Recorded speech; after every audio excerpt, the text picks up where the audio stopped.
সুপ্রিয় দর্শক, আসসালামু আলাইকুম। ভয়াবহ একটি তথ্য দিতে আমি আপনাদের সামনে এই মুহূর্তে হাজির হয়েছি। ভয়াবহ মানে খুবই ভয়াবহ তথ্য। সেটি হচ্ছে বাংলাদেশ থেকে না জেনে অনেকেই রাশিয়ায় যাচ্ছে ইউক্রেনের বিরুদ্ধে যুদ্ধ করার জন্য।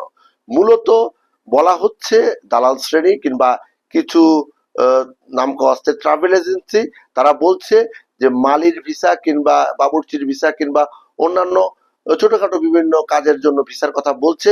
যেহেতু সেগুলো রাশিয়ান ভাষায় লেখা, সেহেতু বাংলাদেশের যারা থেকে যারা যাচ্ছে তারা কিন্তু সেই ভাষাটি বুঝতে পারছে না, সেটি তারা বাংলায় তারা অনুবাদও করছে না। ফলে তারা কিন্তু না বুঝে সেখানে যাচ্ছে এবং ধোঁকা খাচ্ছে, যুদ্ধক্ষেত্রে গিয়ে প্রাণ হারাচ্ছে, অনেকেই আহত হয়ে হাসপাতালে মৃত্যুর সাথে পাঞ্জা লড়ছে। এমন ভয়াবহ তথ্য কিন্তু আমার কাছে এসেছে। এ বিষয়টি নিয়ে যিনি বিস্তারিত কাজ করেছে জার্মান ভিত্তিক সংবাদ মাধ্যম ডয়েচে ভেলের সাংবাদিক নাহিদ আঞ্জুমান নয়ন, তার কাছ থেকে আমরা জানবো আসলে নেপথ্যের ঘটনাটা কি।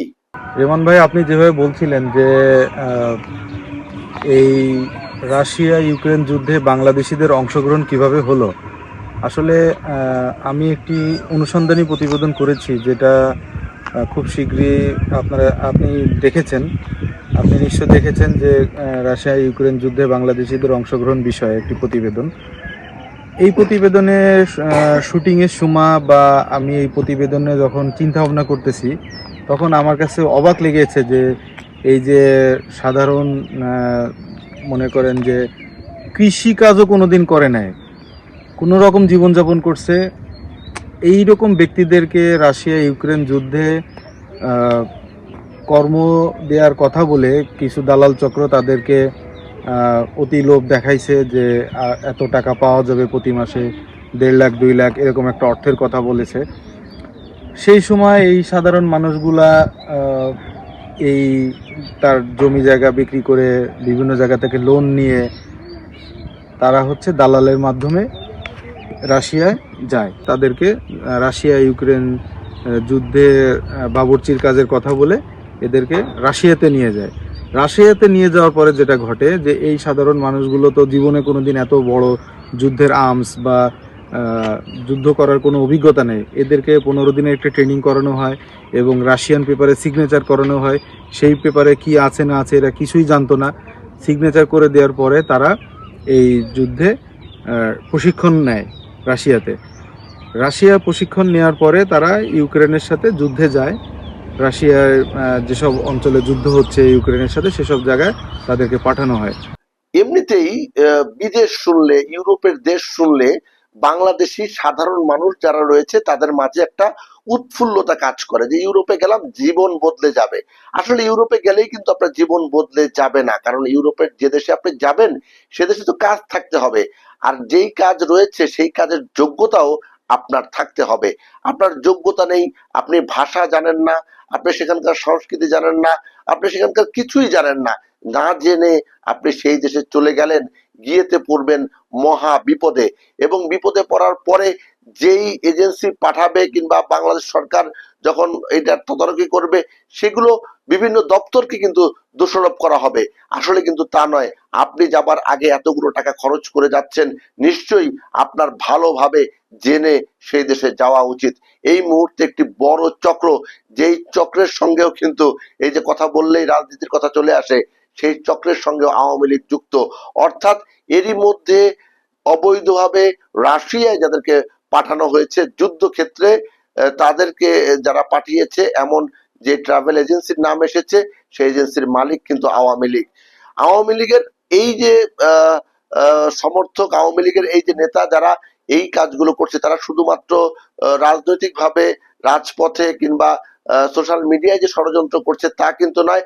তারা এই যে আমাদের যে মূল একটা অন্যতম অর্থনৈতিক জায়গা, রেমিটেন্সের জায়গা, সেই রেমিটেন্সের জায়গাটিকেও কিন্তু ধ্বংস করার জন্য পরিকল্পিতভাবে কাজ করছে, যাতে এই রেমিটেন্স যোদ্ধাদের মাঝে আমাদের যারা সম্মানিত এই রেমিটেন্স যারা পাঠায়, সম্মানিত মানুষগুলোকে অপদস্থ করার জন্য এবং এই মানুষগুলোকে ভুলভাবে ভুল জায়গায় উপস্থাপনা করার জন্য আওয়ামী লীগের এজেন্টরা কিন্তু পরিকল্পিতভাবে কাজ করছে তার প্রমাণ রাশিয়ায় যে প্রতিষ্ঠানটি লোক পাঠিয়েছে, যেখানে একজন মারা গেছে, এর মধ্যে একজন ল্যান্ড মাইনে গুরুতর আহত হয়ে হাসপাতালে মৃত্যুর সাথে পাঞ্জা লড়ছে, যার ভিডিও ফুটেজ আমাদের কাছে এসেছে। সেই যাদেরকে পাঠানো হয়েছে সেই যে প্রতিষ্ঠান সেটাও কিন্তু আওয়ামী লীগ মালিকানাধীন প্রতিষ্ঠান। অর্থাৎ এর পেছনেও কিন্তু গভীর ষড়যন্ত্র রয়েছে কিনা নিশ্চয়ই আইন শৃঙ্খলা রক্ষাকারী বাহিনীর সদস্যরা এটি তদন্ত করে দেখবেন এবং প্রকৃত দোষীদের নিশ্চয়ই সর্বোচ্চ শাস্তির ব্যবস্থা করবেন। এই শাস্তিগুলো হয় কিনা কিংবা মানুষজন কিভাবে এই প্রক্রিয়াটা অবলম্বন করে, মানুষজন এই ইউরোপে যাওয়ার জন্য জেনে না জেনে, বুঝে না বুঝে এই যে যাওয়ার জন্য অস্থির হয়ে যায়, এই বিষয়ে আমরা দীর্ঘদিন প্রবাসীদের নিয়ে কাজ করেন এমন একজন সিনিয়র সাংবাদিক মিরাজ হোসেন কাজী, তার কাছ থেকে জানবো। মিরাজ নিশ্চয়ই এখন বলবেন যে কিভাবে এই যে প্রক্রিয়াগুলো হয় এবং মানুষ কিভাবে ধোঁকা খায়।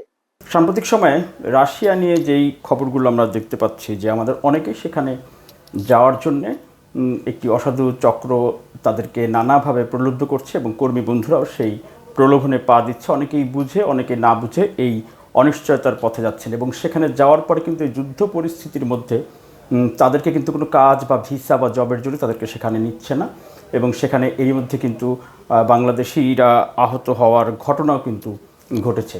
বাস্তবতা রাশিয়া আমাদের বাংলাদেশের কোনো শ্রমবাজার না, প্রচলিত শ্রমবাজার না। খুব সীমিত সংখ্যক কিছু কর্মী সেখানে যায় বয়েসেলের মাধ্যমে, সরকারি রিক্রুটিং এজেন্সির মাধ্যমে, আর বেসরকারিভাবে খুব একটা যাওয়ার সেখানে সুযোগ নেই। যদি পরিসংখ্যান বলি তাহলে আরও পরিষ্কার হয়ে যাবেন। গেল 5 বছরে রাশিয়াতে বৈধভাবে বাংলাদেশ থেকে গিয়েছে মাত্র 124 জন, আর 2023 সালে গিয়েছিল 43 জন, আর 2024 সালে গিয়েছিল 402 জন। কিন্তু সেখানে দেখা যাবে যে আমাদের অন্যান্য যে দেশগুলো, সৌদি আরব বা মালয়েশিয়া, কাতার, কুয়েত, সেসব জায়গায় গেল বছরে গিয়েছে 6,28,000-এর মতো এরকম। তাহলে যেখানে 400 যাচ্ছে আর যেখানে 6 লাখ যাচ্ছে, তাহলে সেটি আমাদের শ্রমবাজার যে না, এটি কিন্তু আমরা বুঝতে পারি। এরপরেও যদি কেউ আপনাকে বা আপনাদেরকে বিদেশে পাঠানোর জন্য বলে, রাশিয়া সহ যে কোনো দেশে, অবশ্যই আগে নিশ্চিত হবেন তার রিক্রুটিং এজেন্সির লাইসেন্স আছে কিনা, RL নম্বরটি আছে কিনা নিশ্চিত হবেন। এরপরে সে যেই ভিসা বা ডিমান্ড লেটার বা বিদেশি কোম্পানির যেই চাহিদাপত্র আপনাকে বলবে, সেটি দূতাবাস থেকে অ্যাটাস্টেশন করা কিনা আর প্রবাসী কল্যাণ মন্ত্রণালয় থেকে নিয়োগ অনুমতি নেওয়া আছে কিনা। আর সবশেষ হচ্ছে BMET immigration clearance, BMET smart card যেটিকে আমরা বলে থাকি, এবং সেটি বিএমইটির যেই জেলা কর্মসংস্থান ও জনশক্তি অফিস আছে ডেমোতে, সেখানে ফিঙ্গারপ্রিন্ট বা আঙুলের ছাপ দিতে হয়। এরপরে বিএমইটি স্মার্ট কার্ড নিয়ে এরপরে বিদেশে যেতে হয়। এটি হচ্ছে বৈধ প্রক্রিয়া এবং বাধ্যতামূলক। এই প্রক্রিয়াগুলো অনুসরণ না করে যদি কেউ আপনাকে পাঠাতে চায়, তাহলে কিন্তু আপনি ভাববেন সেটি প্রতারণা। ভিজিট ভিসা বা অন্য কোনো ভিসায় বিদেশে কাজের উদ্দেশ্যে কেউ দয়া করে যাবেন না। অবশ্যই চাকরি বা কাজের জন্য গেলে আপনাকে বিএমইটিতে এই যে ফিঙ্গারপ্রিন্ট দিয়ে রেজিস্ট্রেশন করতে হবে এবং বিএমইটি ক্লিয়ারেন্স দিয়ে আপনাকে যেতে হবে। এটি হচ্ছে নিয়ম, এটি মেনে চলবেন। নিজে না বুঝে বিপদে পা বাড়াবেন না, কারণ ক্ষতি আপনার হবে, জীবন গেলে আপনার যাবে, আপনার পরিবারের ক্ষতি হবে, অর্থনৈতিক ক্ষতি কিন্তু আপনারই হবে। রাশিয়া হোক কিংবা ইউরোপের যে কোনো দেশে হোক, যাওয়ার আগে সব তথ্য কিন্তু আপনারা বিবেচনা করবেন। যদি সেটি রাশিয়ান ভাষায় হয় কিংবা ইউরোপের অন্য যে কোনো দেশের ভাষায় হয়, সেটা ফ্রেঞ্চ ভাষায় হতে পারে, সেটা অন্য যে কোনো দেশের ভাষা হতে পারে, ফ্রেঞ্চ ভাষা হতে পারে কিংবা